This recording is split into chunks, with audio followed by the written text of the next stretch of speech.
Era costumbre en la época de Jesús que mientras los maestros caminaban por las calles de la ciudad o los caminos, los discípulos le seguían y la gente iba escuchando.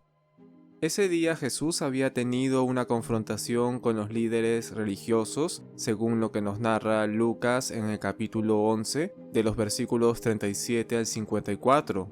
Y esto había provocado que los líderes religiosos quisieran tenderle una trampa para que dijera algo que ellos pudieran utilizar en su contra, según lo que nos dice el versículo 54.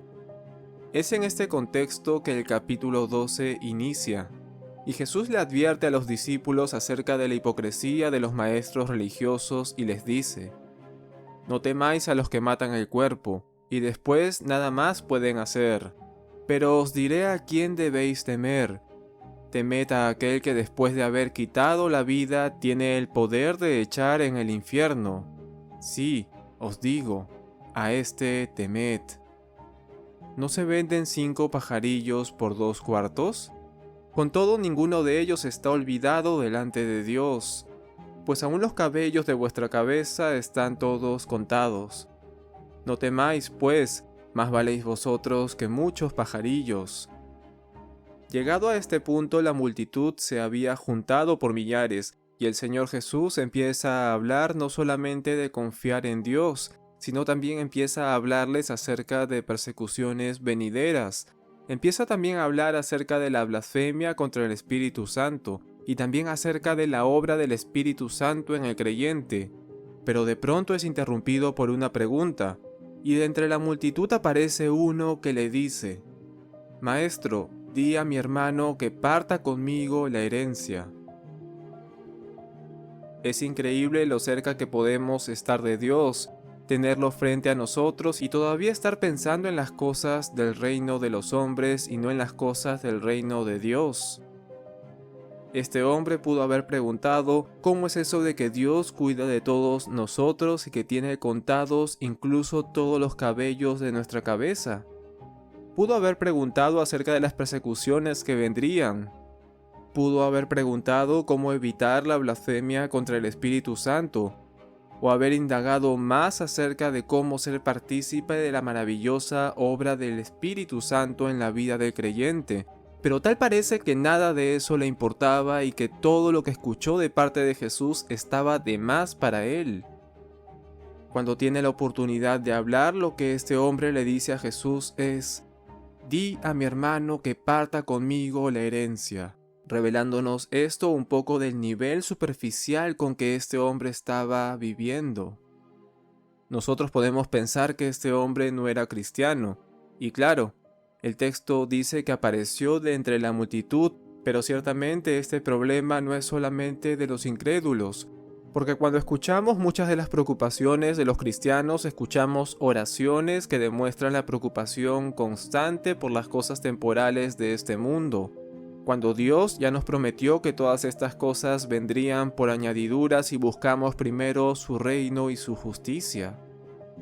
Nuestras oraciones constantemente están saturadas por peticiones relacionadas con el trabajo, con un viaje, tal vez con un préstamo o más ingresos, en lugar de orar por cosas como santidad, pasión por la palabra, pasión por evangelizar, poder para vencer los hábitos pecaminosos. Pero la realidad es que las cosas por las que estamos orando más frecuentemente son las cosas temporales de este mundo, lo cual al final también nos hace dar cuenta de que no estamos tan lejos de este hombre de la historia. Esta tendencia de enfocarnos más en las cosas de este mundo que en las cosas del cielo ciertamente está presente en la iglesia también.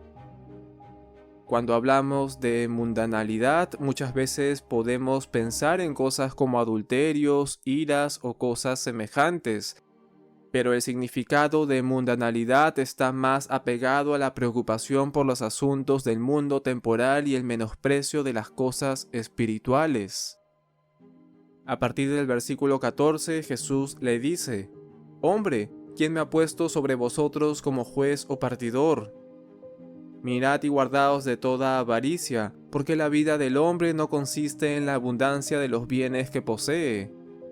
Y también Jesús le refirió una parábola diciendo: La heredad de un hombre rico había producido mucho, y él pensaba dentro de sí diciendo, ¿qué haré? Porque no tengo dónde guardar mis frutos. Esto haré, derribaré mis graneros y los edificaré mayores, y allí guardaré todos mis frutos y mis bienes, y diré a mi alma, alma, muchos bienes tienes guardados para muchos años. Repósate, come, bebe, regocíjate. Pero Dios le dijo, necio, esta noche vienen a pedirte tu alma, y lo que has provisto de quién será. Así es el que hace tesoro para sí, y no es rico para con Dios. Jesús quería que todos los que escuchaban esto tengan en claro que la vida no consiste en la cantidad de cosas que tenemos, sino en nuestra relación con Dios. La época en la que Jesús vivía no era muy diferente a la nuestra, porque el éxito en la vida también se medía de manera muy similar a como lo medimos en este tiempo. Tenemos títulos y posesiones y pensamos que somos exitosos. Tenemos dinero y bienes materiales y pensamos que podemos vivir seguros. Tenemos la aprobación de ciertas personas y eso nos hace sentir bien, pero Dios dice, necio, esta noche vienen a pedir tu alma, y lo que has provisto, lo que has ganado o obtenido, ¿de quién será? Así es el que hace tesoro para sí y no es rico para con Dios. Jesús dice, mirad y guardaos de toda avaricia. Y la avaricia no solamente implica codiciar dinero, también es deseo de fama, de poder, de tener un nombre y ser reconocido. La codicia en estas cosas se convierte en nuestro motor de vida y podríamos llegar al extremo de hacer cualquier cosa para conseguir lo que queremos. Incluso podríamos llegar a pasar por alto los mandatos de Dios por tener lo que queremos. No nos equivoquemos, no hay nada malo en tener dinero y no hay nada malo tampoco en tener fama o poder o ser reconocidos.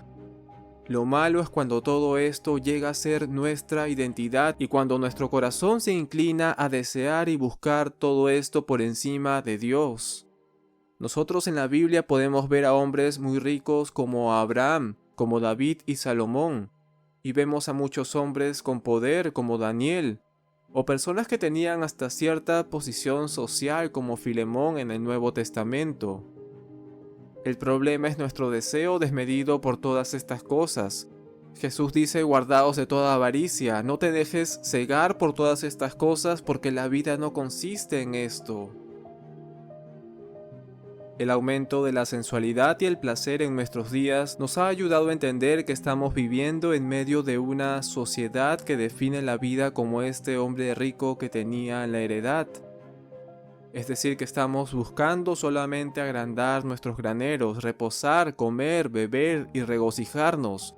Pero la vida no se trata de nada de eso. Más bien Jesús nombra a este hombre como un necio por su manera de vivir.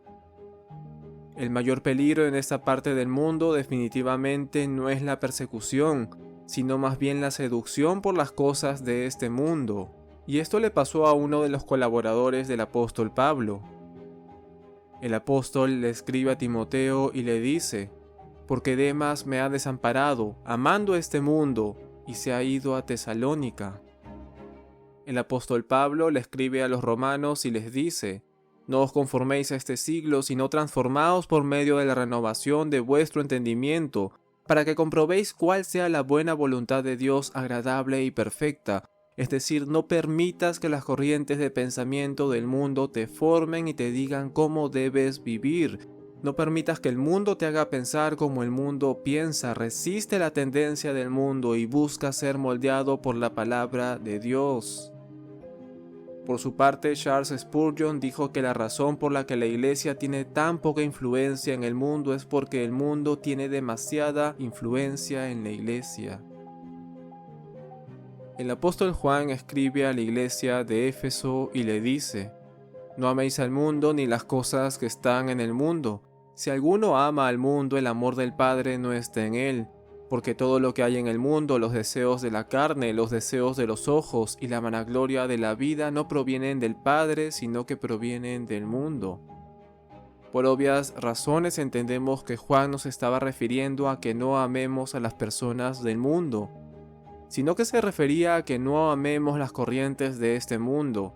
Se refiere a que no amemos las formas de pensar, de vestir, de hablar y las tendencias de este mundo. Además, Juan añade que no debemos amar las cosas de este mundo, porque las cosas de este mundo son pasajeras, están por un tiempo y se van, pasan de moda con los años, un día están y el otro día no. La cultura consumista en la que vivimos nos llama a cambiar continuamente de moda y a constantemente actualizarnos. Pero lo que Dios quiere es que nosotros podamos cambiar nuestro corazón que nos lleva a amar tanto cada una de estas modas. Juan continúa diciendo, si alguno ama al mundo, el amor del Padre no está en él. Es decir, que si alguno ama al mundo, a las corrientes de este mundo, esa es la evidencia de que el amor del Padre no está en él. Y la contraparte sería que el que tiene el amor del Padre ama lo que el Padre ama. El que tiene el amor del Padre rechaza lo que el Padre rechaza, pero el que tiene el amor del mundo ama lo que el mundo ama y rechaza lo que Dios ama. Por último, Juan también dice que todo lo que hay en el mundo no procede del Padre, sino que procede del mundo. Y este todo se refiere a los deseos de la carne, los deseos de los ojos y a la vanagloria de la vida. La pasión de la carne podemos entenderla como la lujuria, y ejemplo tenemos en la Biblia cuando hablamos de David, que un día empezó a pasear por el terrado de la casa real, y vio desde el terrado a una mujer que se bañaba, la cual era muy hermosa, y envió David a preguntar por aquella mujer y le dijeron que ella se llamaba Betsabé, hija de Eliam, mujer de Urías Eteo. Y entonces envió David mensajeros y la tomó, y vino a él y él durmió con ella. David codició lo que no era suyo y no le importó que esta mujer estaba casada, y no tuvo el más mínimo respeto por voltear su rostro al otro lado cuando se topó con ella la primera vez. Por saciar la lujuria que sentía, no le importó pecar contra Dios, no le importó mentir, y tampoco le importó asesinar a Urías, el esposo de Betsabé. Para ejemplificar los deseos de los ojos, podemos pensar en Lot, que cuando estuvo con Abraham y ellos se iban a separar, dice el texto que Lot alzó los ojos y vio toda la llanura del Jordán, que toda ella era de riego, como el huerto de Jehová. Y entonces Lot escogió para sí toda la llanura del Jordán, y habitó en las ciudades de la llanura, y fue poniendo sus tiendas hasta Sodoma, sin importarle que los hombres de Sodoma eran malos y pecadores contra Dios en gran manera. Lot codició este lugar sin importarle que toda esta gente blasfemaba contra Dios. Eso no le importó, lo que le importaba era estar en un lugar fructífero. La vanagloria de la vida podemos tal vez entenderlo como querer intentar llenar el vacío de nuestros corazones con cosas del mundo cuando solamente Dios puede llenar ese vacío. Eso fue lo que le pasó al pueblo de Israel cuando Dios les dice: porque dos males ha hecho mi pueblo, me dejaron a mí fuente de agua viva y cavaron para sí cisternas rotas que ni siquiera retienen el agua. Ellos dejaron a Dios y buscaron su éxito, su seguridad y su felicidad fuera de la fuente verdadera. Es pensar tontamente que existe algo o alguien que pueda realmente llenarnos que no sea Dios. Pero todo eso al final se diluye después de horas o de días. Te diviertes, te sientes satisfecho, pero luego necesitas más porque ahora te sientes vacío o vacía. Necesitamos ser una generación de cristianos y cristianas que despierte a esta realidad. Necesitamos recordar que este mundo no es nuestro verdadero hogar, porque estamos aquí solamente de paso. Somos embajadores en este mundo y algún día regresaremos al reino celestial donde realmente pertenecemos, donde nos esperan mansiones preparadas, donde ya no hay más llanto ni angustia ni más lucha. Pero mientras tanto debemos correr esta carrera de fe y despojarnos de todo peso que nos impida correr, y especialmente del pecado que tan fácilmente nos hace tropezar.